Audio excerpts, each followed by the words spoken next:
120 knots to the west.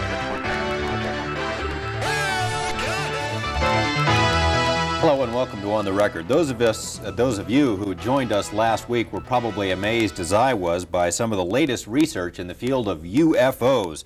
There is so much to talk about, however, we were unable to fit it all into one program. Last October, in the quiet Mississippi town of Pascagoula, two local men confronted authorities with a rather bizarre story. Charles Hickson and Calvin Parker told of a strange craft landing near their fishing site and of being taken aboard by three unearthly creatures. And people began experiencing things that they couldn't explain. Something was happening in our skies in the midst of Watergate, Agnew, the energy crisis, the Middle East. Something was happening and people couldn't understand what it was. I fully believe that we're not alone and have for many, many years, even though but at the time I went to the moon, it was the conventional wisdom, both in science and theology, that we were alone in the universe. As a result of that, the President Truman at that time convened a very high-level committee to examine this alien or UFO phenomenon.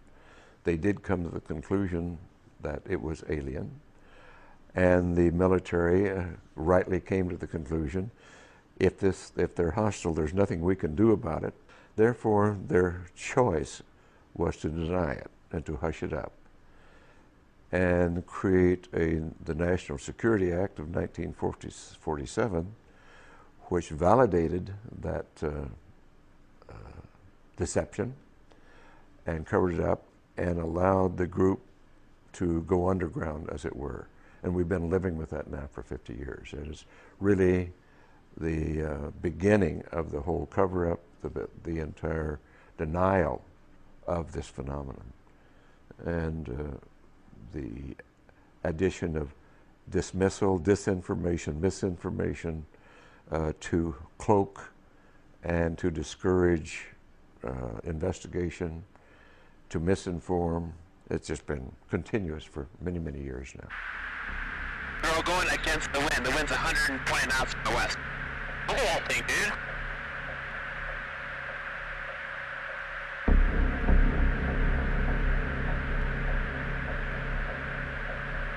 That's not our LNS though, is it? It's not. That is the LNS, dude.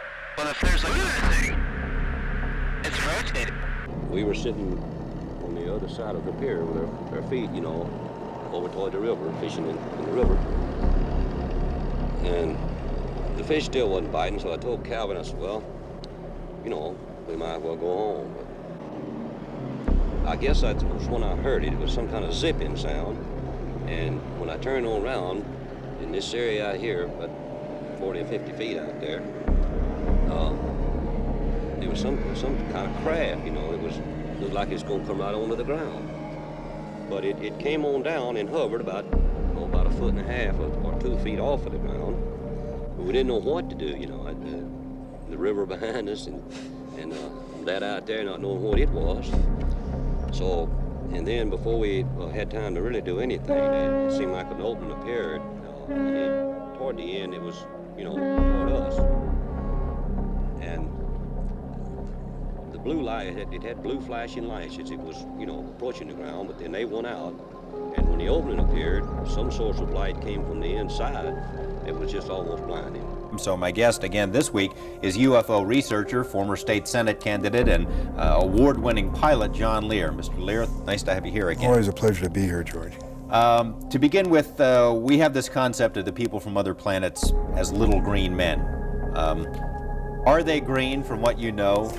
Are they all the same, or we got different kinds of them? George, there's at least 70 different species, and probably more.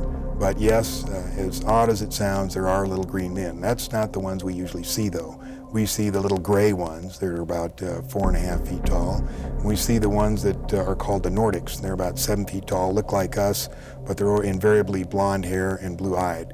They're one of the species that we have on ice. One of their crashes we recovered.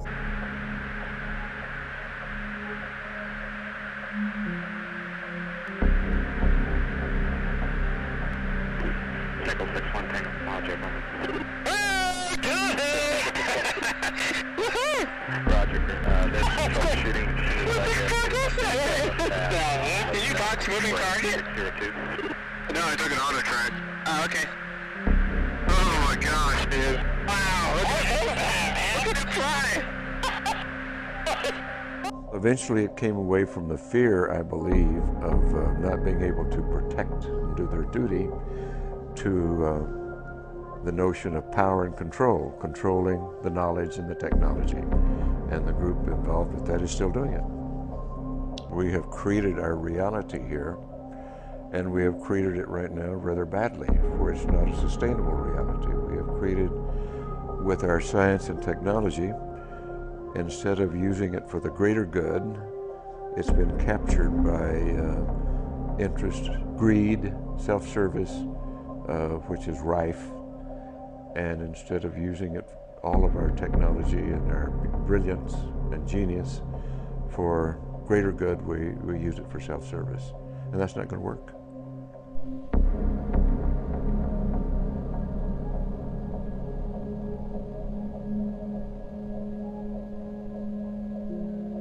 It's important that we look at our civilization, our place in history, use our tools of science for greater understanding, to promote the greater good, and that's what it's all about.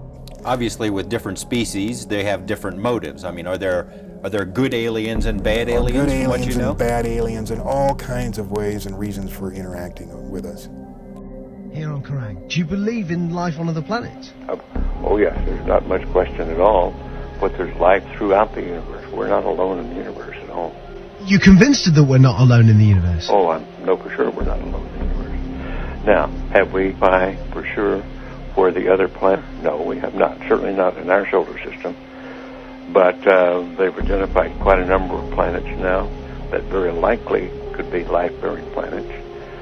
And I happen to be privileged enough to have be in on the fact that we have been visited on this planet.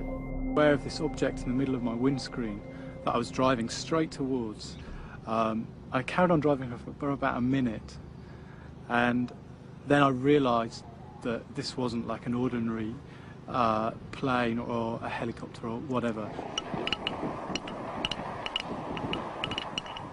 I suppose it could be something extraterrestrial. I mean, it would be just really arrogant to think that we were completely alone in the universe. But at the same time, you know, I only filmed and saw what I saw. Yeah.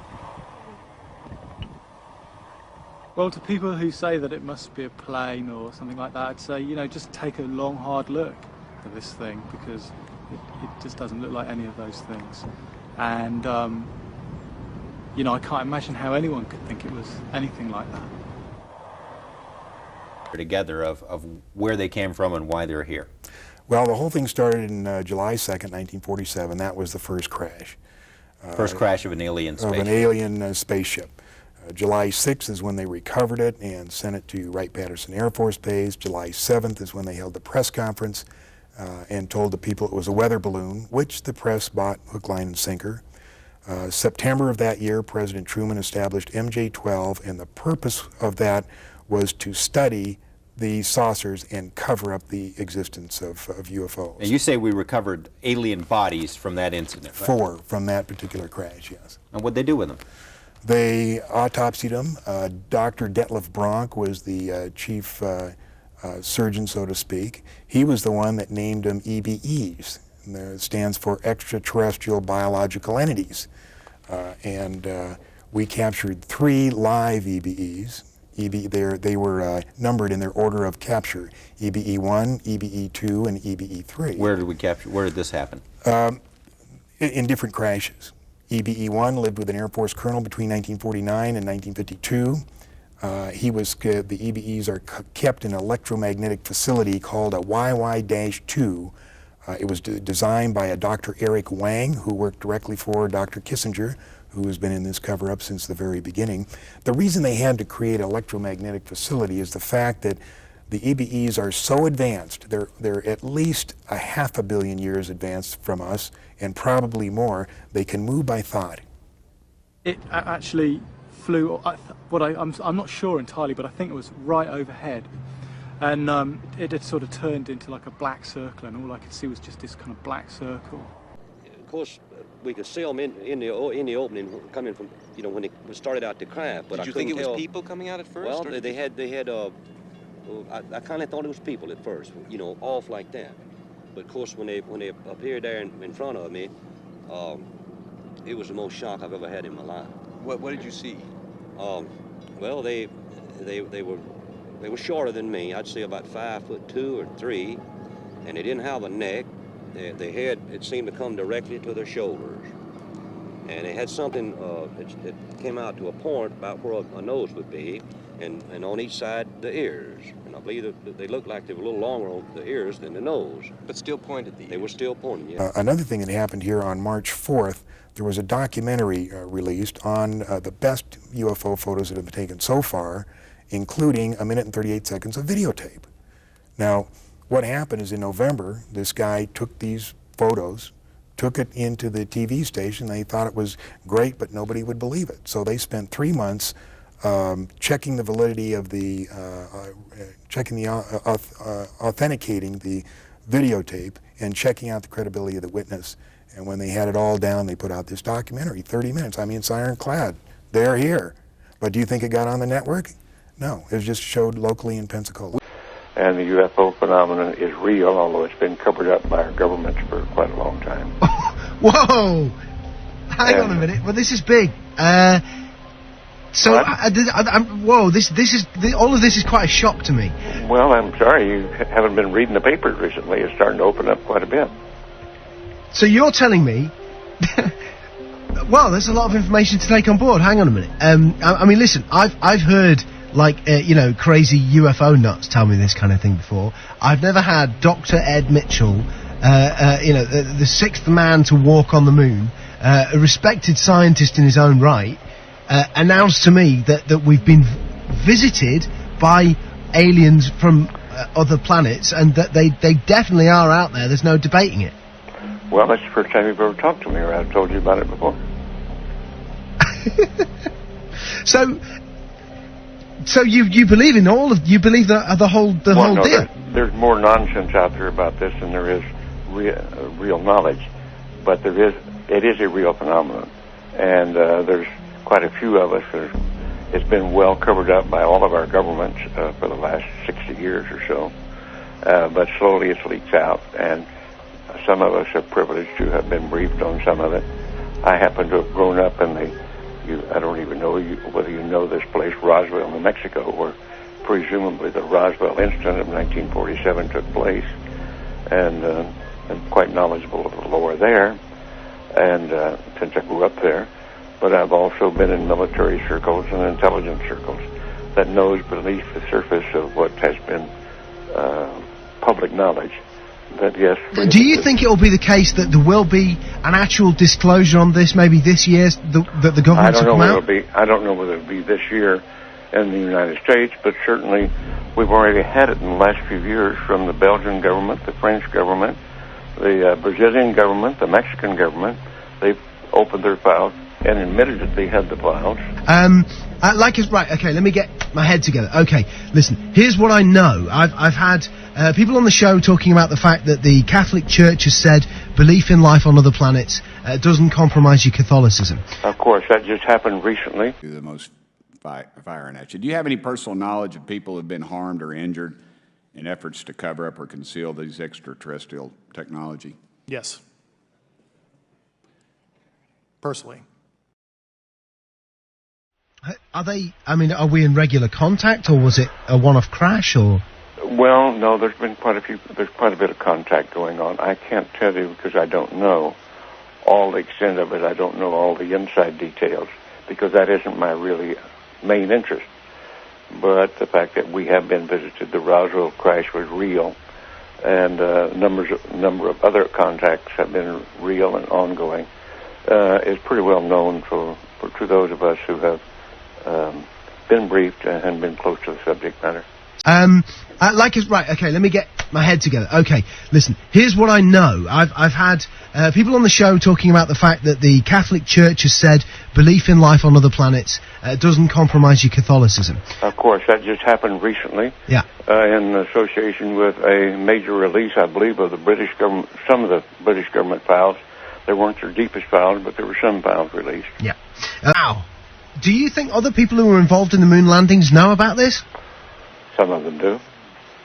But again, it's like other people, if you're interested enough to dig into it and want to know about it, you can know about it.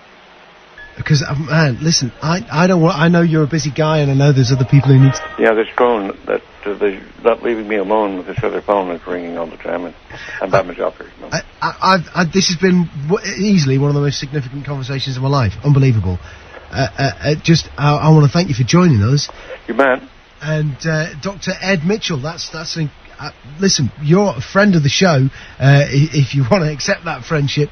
Wow, what an incredible conversation. Listen, man, thanks for joining us. I'm glad you enjoyed it, Nick.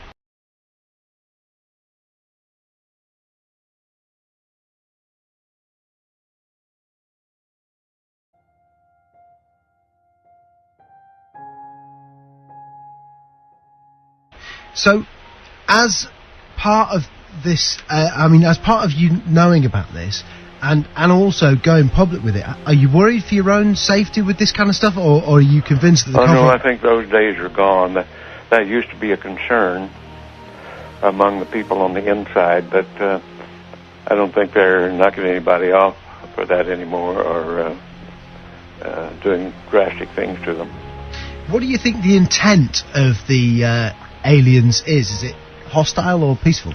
No. It's not hostile. It's pretty obvious that if it were hostile, we'd have been gone by now. Really? I mean, what? We could have been. Wow. We had no defense, if that's what their real intent was. And what are we talking? What do they look like? Are we talking like, the traditional sort of... You've seen some of the pictures. The pictures that I know of, some of them are these little people that look strange to us. As far as I know, from my contacts that have had contact, that's pretty accurate. Wow. Do you think other people who were involved in the moon landings know about this? Some of them do. But again, it's like other people, if you're interested enough to dig into it and want to know about it, you can know about it. Because, man, listen, I don't want... I know you're a busy guy and I know there's other people who need to... Yeah, this phone, they're not leaving me alone with this other phone that's ringing all the time, and I'm by myself here. This has been easily one of the most significant conversations of my life. Unbelievable. I want to thank you for joining us. You bet.